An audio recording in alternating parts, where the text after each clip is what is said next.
Ano-ano nga ba at sino-sino ang mga nagtatrabaho sa hotel? At ano nga ba ang mga responsibilidad nito? Kung interesado kang malaman, panoorin mo itong video na to, tapusin mo hanggang dulo. Ako nga pala si Jose Labiar at isa akong OFW na naka-base dito sa Paris, France. Tara, simulan na natin. Kabayan, hindi papakawan, kahit ilang ulit ang bumagsak. Ang puso'y di kailanman bibitaw. Pangarap ko, inspirasyon nyo raw. Kabayan, hindi papakawan. Bago ako nakapagtrabaho o nakapasok sa meron ako dating mga kasamahan na Pilipino sa Poland na naunang pumunta dito sa France at nakapagtrabaho. Sa kanya ko nakuha yung contact number na pinapasokan ko sa hotel noong 2022. Minessage ko yung number at nagtanong ako kung kailangan ba nila ng empleyado na magtatrabaho sa hotel. Nag-reply naman siya para i-set up yung appointment namin para sa interview sa Basilic Hotel dito sa Paris, France. Pinuntahan ko yung address at nakita ko yung hotel. Sa totoo lang, sobrang kabado ko nun kasi hindi ko alam yung sasabihin ko nung pagdating ko dun. Kaya pagpasok ko sa reception pa lang, hindi ko na alam yung gagawin ko. Hindi ko alam kung paano sasabihin ko na may interview ako nung araw na yun. Buti na lang marunong siya magsalita ng English kasi isa yon sa mga kailangan pagka mag-a-apply ka sa hotel bilang isang receptionist. Kasi sa Paris, France, isa sa mga pinakamaraming turista kaya required talaga na kahit papano may alam kang ibang lingwahe. Pagpasok ko sa loob, nagulat ako, ibang klase. Kasi parang sa movie ko lang nakikita yung ganong setup. Imbis na kabahan ako, lalo akong ginanahan na dapat matanggap ako dito. Kaya yung confident ko nung araw na yun lalong tumaas. Eto na, dumating na yung mag-i-interview sa akin. Sinalubong ko ng ngiti at nakipaggamay ako. At nagpakilala ako, sinabi ko yung mga personal information ko. Sinabi niya sa akin na kailangan nila ng tao. Tinanong niya sa akin kung may experience daw ako sa hotel, kung may idea daw ba ako sa mga ginagawa doon, at kung marunong daw ba ako mag-ayos ng tubo. Kasi may time na babarado ito at may time din daw na nagkakaproblema sa electric. Minsan napupundi yung ilaw, kung marunong daw ba ako magpalit nun o merong mga switch na hindi gumagana, at kung sa mga lababo naman kung marunong daw ako magpalit ng tubo kasi may time na nagkakaroon ng barado na kailangan ayusin at palitan. Ang sabi ko, wala pa akong experience sa hotel kasi ito pa lang yung first time ko, pero may idea ako kung paano magpalit ng bed o maglinis ng kwarto. Pero pagdating sa mga papalit ng tubo o may bara sa lababo o kaya sa mga punting ilaw, basic sa akin yun kasi may idea ako pagdating sa ganun. Saka nung araw na yun, confident talaga ako. Masabi ko na nagmamatter talaga pagka nakasuot ka ng formal, yung mukhang disente at kung paano ka makipag-usap. Kaya nung araw na yun, swerte ko kasi tinanggap nila ako sa trabaho na yun. Binigay sa akin yung address ng hotel na papasukan ko. At doon ko nalaman na yung nakaharap ko ay isa sa pinakamataas na may hawak ng korporasyon ng mga hotel dito sa France. At hindi lang 10, mahigit 20 hotel ang hawak niya. Kaya maswerte ako ng araw na yun, nung nakaharap ko yun at tinanggap nila ako. At yun ang unang trabaho ko bilang isang service sa isang hotel.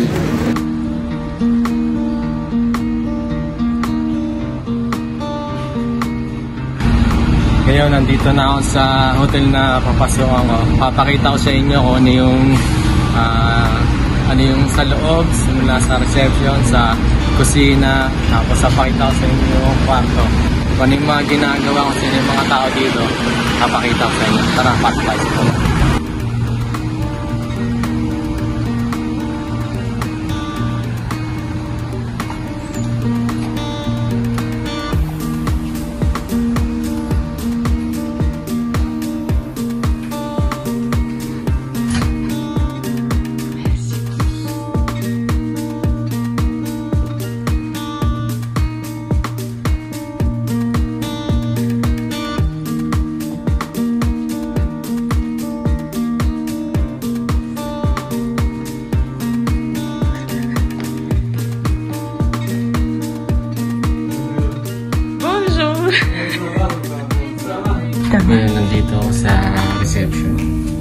ginagawa nila. Ito.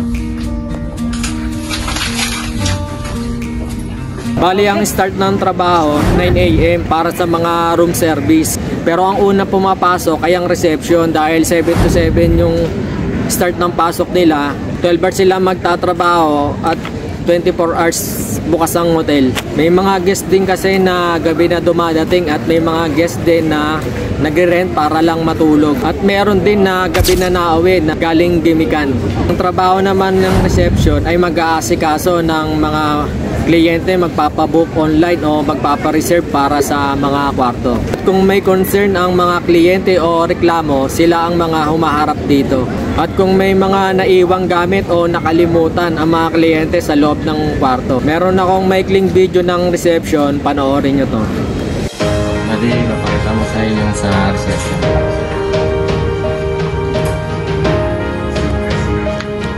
Bonjour, Martin. Ça va? Ça va. Salut, je sais. Ça va bien? Oui, non, c'est ça, merci. Et toi? Et ça va? Ça va longtemps? Oui, c'est longtemps. Bon, bonjour. Ça va? Fini? Bali, sila yung nasa reception, tapos sila yung nagbibigay ng mga naka-assign para sa mga room service. Sila din yung mga tinatawagan na kliyente para nagpapabook online. Yan sila yung mga naka-assign nila. Right. Resto para sa breakfast. 7 AM din ang pasok nila hanggang 3 PM. Ang ginagawa naman nila, nagpe-prepare sila ng mga kakainin ng kliyente para sa breakfast. Hanggang 10:30 naman, liligpitin at aayusin ang mga gamit sa kusina. At sila din ang naka-assign para mag-refill ng mga minibar sa loob ng kwarto. Sila ang magre-refill kung ano yung mga item na dapat nang palitan. Yan, pakita ko naman sa inyo yung sa kusina.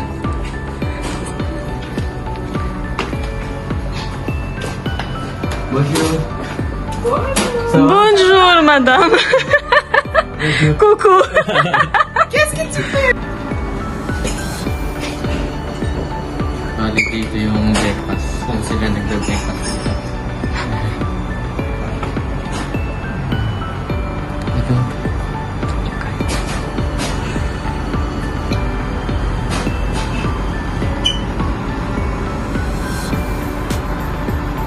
Balik dito kumakain yung mga guests pagka breakfast. Ayan, kukuha na lang sila dito, tapos sila na bahala dito sa ano, i-serve na lang sa kanila kung ano yung gusto nila. Ayan. Room service. Sila naman yung naka-assign sa kwarto para maglinis. Ang bawat isa ay may kota kung ilan ang naka-assign na kwarto sa'yo para linisan.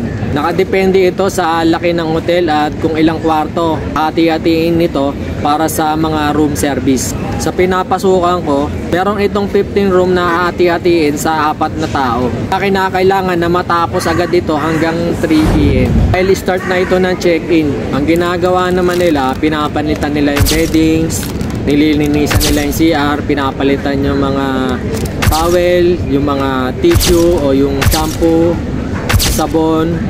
Yan, tapos nililinis nila yung buong CR. Tapos chine-check nila yung mga item na kwarto na may mga kape o tea. Yan, may mga ganong kasing kwarto. At kung may mga punding ilaw o baradong lababo o may nasira sa loob ng kwarto, kailangan i-report sa mayordoma o yung may control ng kwarto para sabihin sa maintenance kung ano yung problema ng kwarto at kung ano yung gagawin. Pakita ko sa inyo yung mga kasama ko sa kusina. Bonjour. No. Mami, coucou. Mami. Coucou. Bali yan yung mga kasama ko ng mga room service. Yun, bali ngayon dito yung lakar ng mga service. Para papakita ko sa inyo yung loob tsaka yung laundry nila yung sa labahan laundry.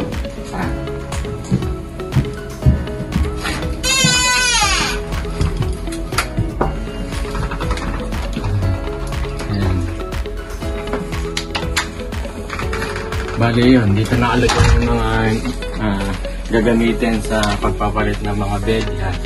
Ito yung mga theory, post-liquid. Yan. Tapos yung mga serviette, ito. Yung mga serviette, yung mga towel na ginagamit sa loob. Ayan, tapos yung mga, yan, gamit ko ng mga service. Yan. Kada room yan. Yan. Tapos ito yung labahan. Ito yung dito sila naglalaba. Yan, pagka yung mga towel, nandito nila nilalaba. Yan, ganyan yan. Yung uniform dito nilalaba. Bali, ito yung ginagamit sa paglilinis ng mga service. Bali, ito naman yung binibigay sa mga service. Bali, sa isang service meron silang quota. Tapos sa kada isang tao may room na binibigay na galing sa reception na ibibigay ng control, mayordoma. Yan. Bali, ito yun. Dito nakasulat kung ilang room. Kasi dito sa pinapasok ang hotel, 50 yung room. Bali, nahati sa apat na tao. Bali yan. Bali sa isang tao, merong 14 room. Bali dito makikita yan. Ayan, kung ano yung mga kwarto na naka-assign sa'yo, kung ano yung mga number ng kwarto, ayan dyan nakalagay. Tapos yung ilan yung mga nasa loob, ayan dyan nakalagay, mga number ng kwarto. Tapos yung depar, ayan, bali 1, 2, 3, 4, 5. Meron akong 5 depar. Bali, ibig sabihin yan, yung nag-check out na yung kliyente. Nag-check out na yung kliyente dyan. Tapos dito naman sa Rekush, dyan naman makikita yung mga naka-check-in pa. Pero nadyan pa sila, pero kailangan mo linisan yung kwarto. Pero hindi mo kailangan palitan yung mga bed na gaya ng mga nag-check out na depar. Dito sa Rekush, dyan lang yung mga lilinisin mo lang yung kwarto. Pero may kliyente pa sa loob. Yan yung ibig sabihin yan na binibigay sa mga room service. Ayan. Kaya yung halimbawa na. Ayan. Tapos yung locker namin dito. Kada isang empleyado, ayan yung locker ng mga service. Okay, bali yan. Yan yung dito sa loob, yung mga ginagawa namin dito sa service. Bali ngayon, papakita ko sa inyo yung isa sa mga rooms. Tara, pakita ko sa inyo sa loob. Dito tayo.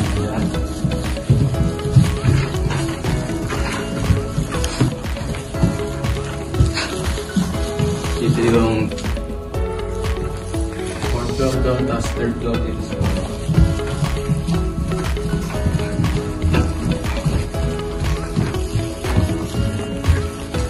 Dito sa loob, 3rd floor, doon sa loob.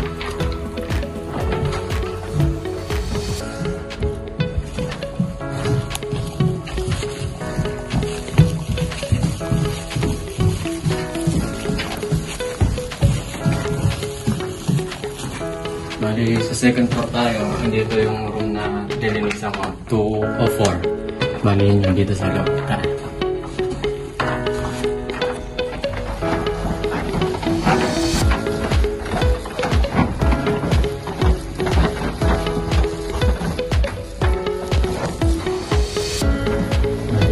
Ito yung gagamitin ko para buksan itong pin.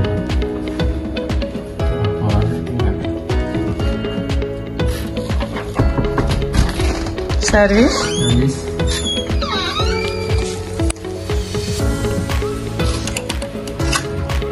Bali, ito yung itsura sa loob. Bali dito, isang tao lang. Kaya maliit lang yung room. Isang tao lang yung nakapwesto dito. Tarapas. Music, Present. present. Kaya umaga pa lang, may presenta na iniwan yung kliyente o yung customer dito. Di ba? Ibig sabihin, para sa akin na to. Kaya nga dapat linisin, tapos yan. Tapos dito. Ayan, yung yan, meron yan. Ilaw yan. Ilaw.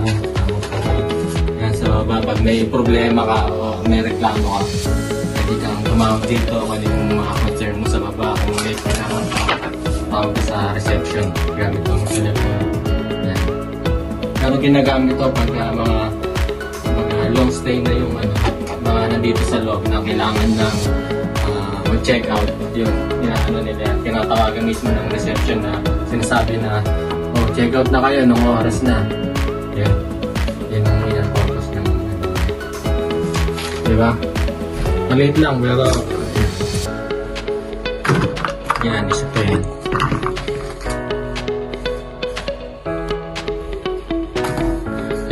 Yan, kaya mailagay yung mga yan. Tapos maglinis. Alright. Ang control naman o mayordoma, sila naman yung nagko-control ng kwarto na mga nilinisan na mga room service.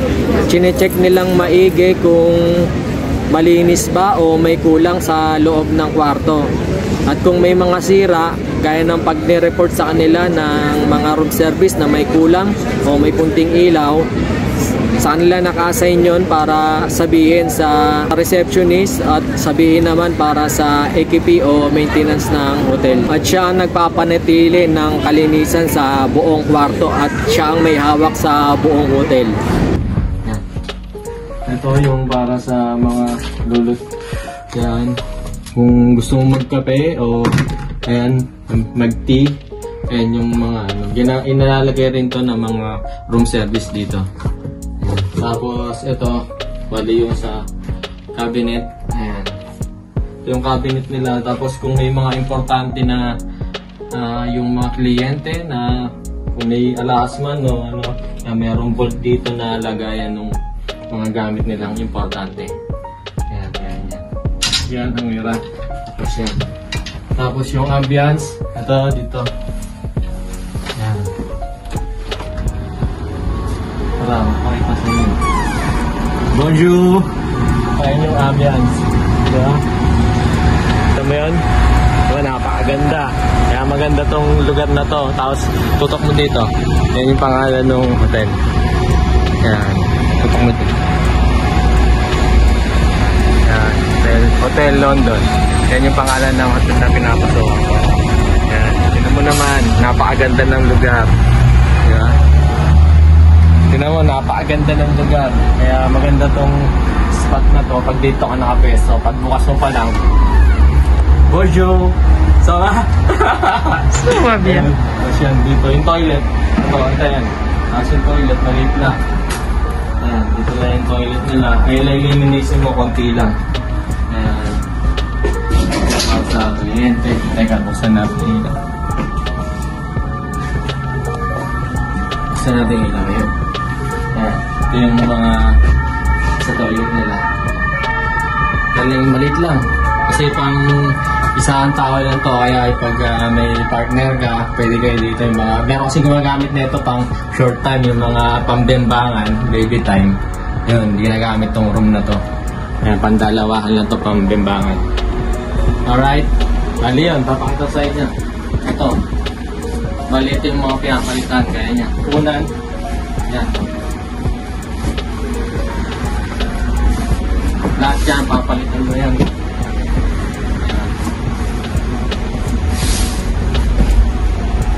Kami mo lang yan dyan sa gilid.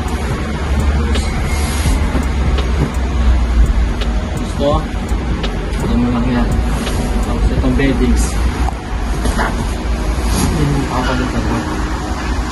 Tapos yung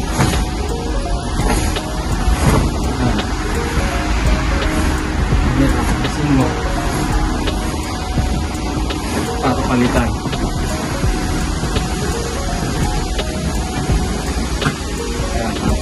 Alisin mo rin ito. Araw-araw yan, pinapalitan. Alright, bali hanggang dito na lang. Kasi pagka binidyo ko pa to, okay? Naman o maintenance, siya naman yung naka-assign para sa mga dapat ayusin sa loob ng kwarto o may problema dun sa hotel. Halimbawa, may problema sa ilaw o sa lababo o sa mga pinto o sa bintana na mga dapat ayusin o sa mga electric, siya ang naka-assign doon. Nagpipintura din sila, nagdidilig ng halaman, sa kanila na-assign yun. Kaya magbe-maintain nun, yung maintenance.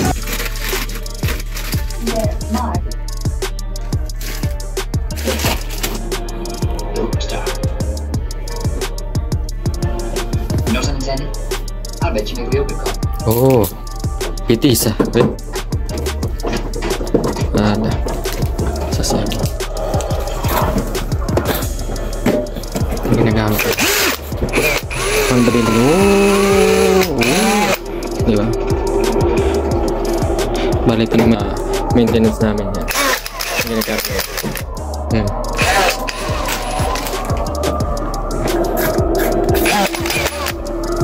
Electrician.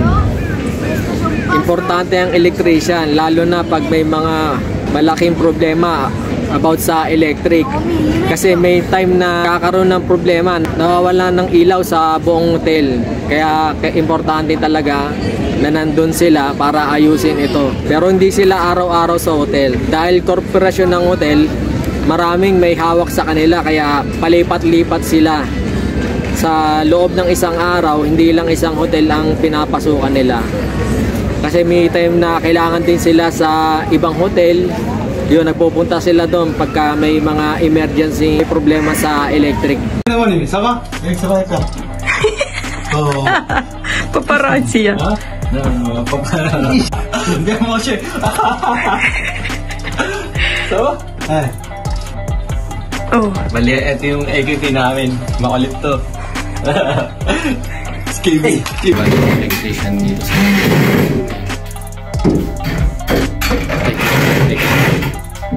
Après, quand je mange du cache, et le truc dedans tombait, restait en truc. C'est pas vrai. Ah, c'est vrai, hein? Ah oui. Putain. Yan yung ginagawa. Bon, c'est bon pour toi ou pas? C'est bon, c'est bon. Je mets du bif. Fixé? C'est un lit fixé, non? Non, ah, mais c'est comme ça. At yan ang bawat department na meron sa hotel. At kung ano-ano yung mga trabaho na ginagawa nila o naka-assign sa kanila. Kung gusto mong magtrabaho sa hotel, may idea ka na. At kung may experience ka sa mga ganun, pwede kang mag-apply. Apply mo, matanggap ka din. Kagaya ko, madali lang naman kasi yung trabaho. Ang importante lang, maipasa mo yung interview. Basta confident ka lang at maayos at formal lang suot mo. Kahit wala kang alam o idea sa trabaho na yon. Dali lang naman matutunan yun. Ang importante, matanggap ka muna sa trabaho. Dali hanggang dito na lang. Kung nagustuhan mo tong video na to, baka pwedeng paki-like at subscribe na rin para pag-suporta sa mga susunod na video na gagawin ko pa. At salamat na rin sa pagtapos ng video na to dahil naniniwala ako na ang taong may pangarap hindi magpapaawat. Kaya sa susunod ulit, salamat. Kabay